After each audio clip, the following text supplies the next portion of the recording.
Merseyside derby bids farewell to Goodison Park, and it bowed out with a bang. That big bang being set off by James Tarkowski's right boot, and that bang caused bedlam amongst the fans and the players, with Curtis Jones losing his head at full time at Everton's Doucouré.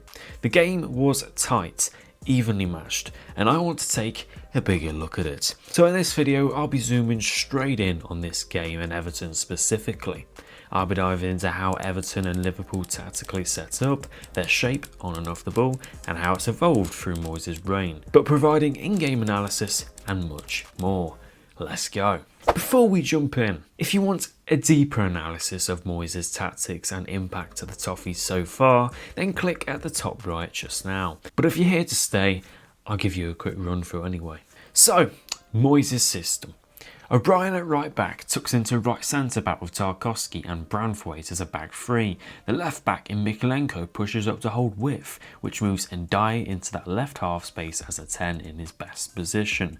Lindstrom holds width on the right, but off the ball it's a back five. Lindstrom tucks into the right wing back spot. O'Brien partners Tarkowski and Branthwaite as it differs between a 5-3-2 and 5-2-3 when pressing. On the ball going forward it's a 3-2-5. Recently we've seen this alter with O'Brien maintaining a wider position and more cautious and traditional fullback role, so that Lindstrom pushes further forwards, more easily and supported. However, since Moyes' first few games, it's evolved and moved further forwards after confidence has risen, and I'm going to get into that. So this is how Everton set up versus Liverpool.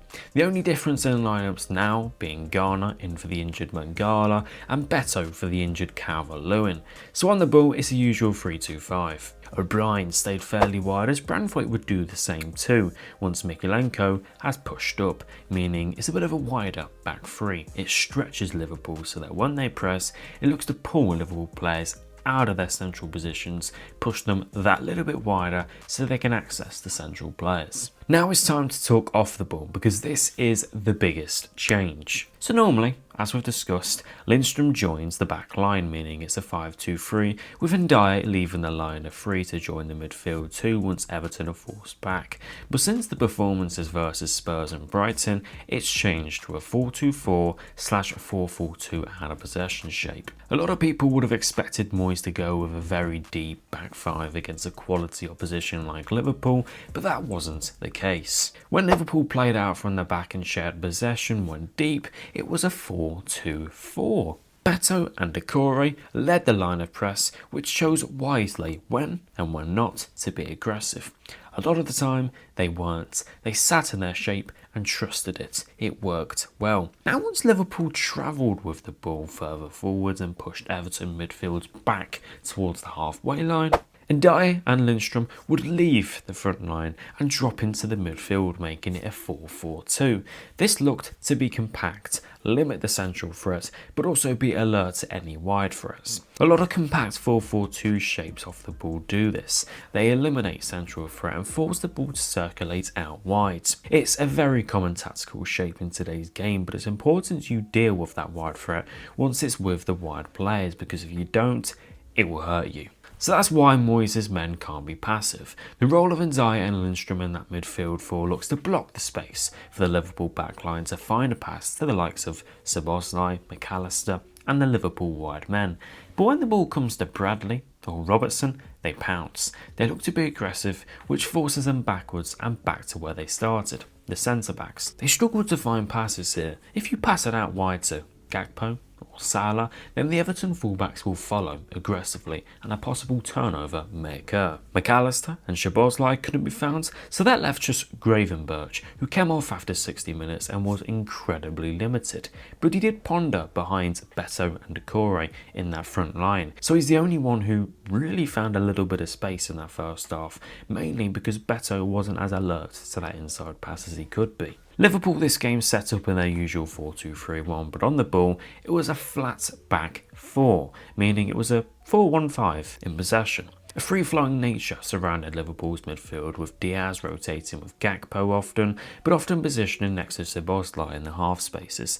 Now let's have a look at the game. Everton had a sharp and fiery start. They were aggressive, they didn't sit back, they wanted to go at Liverpool from the early minutes, using the occasion into their own hands.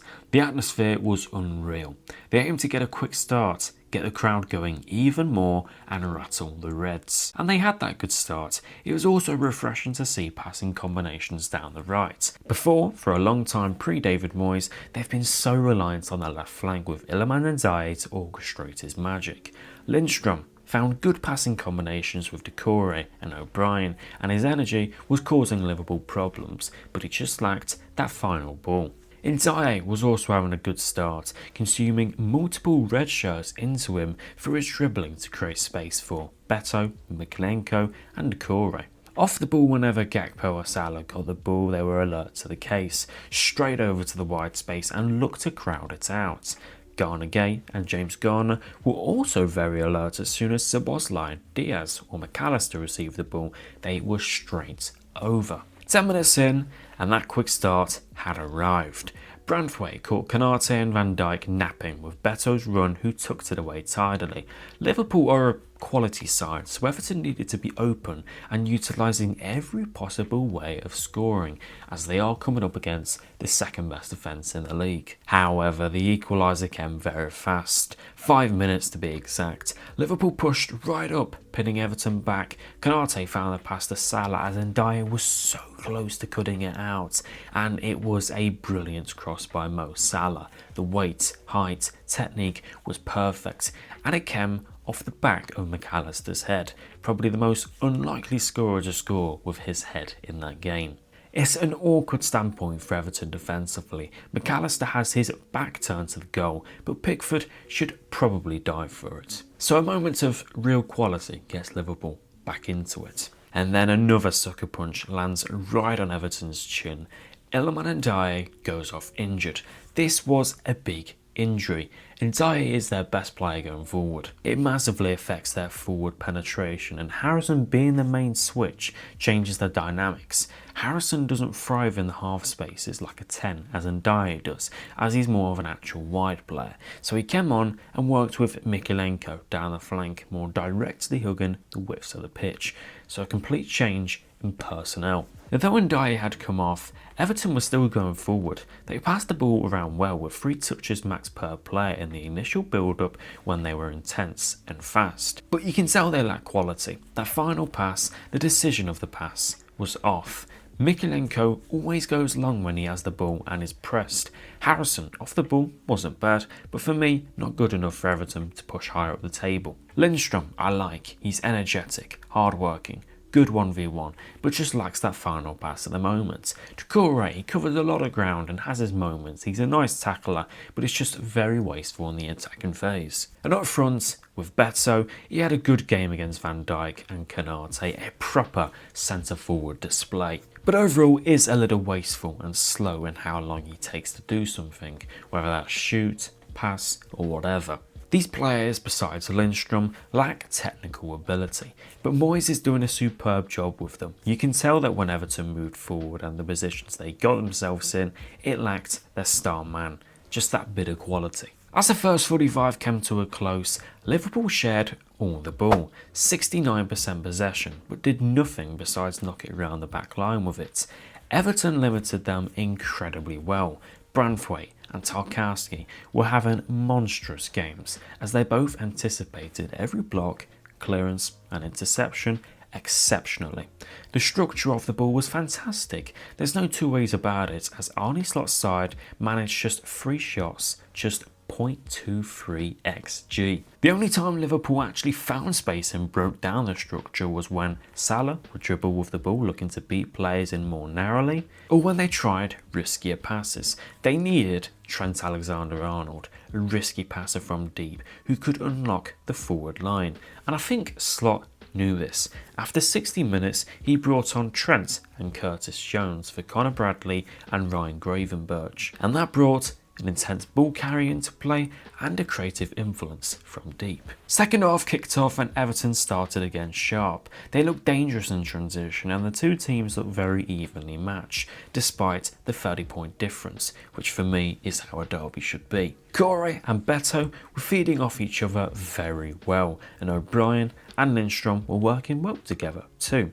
Lindstrom would drop deep for O'Brien, with Doucouré and Beto moving over to the right flank to combine and receive a pass, almost creating a funnel of passing combinations. But pretty much everything was the same the second half. The pressing shape was the same. It was a tight contest. Although O'Brien did drive further forwards when going to attack, as Everton knew they could go and win this game, and O'Brien recovered the distance very well overall.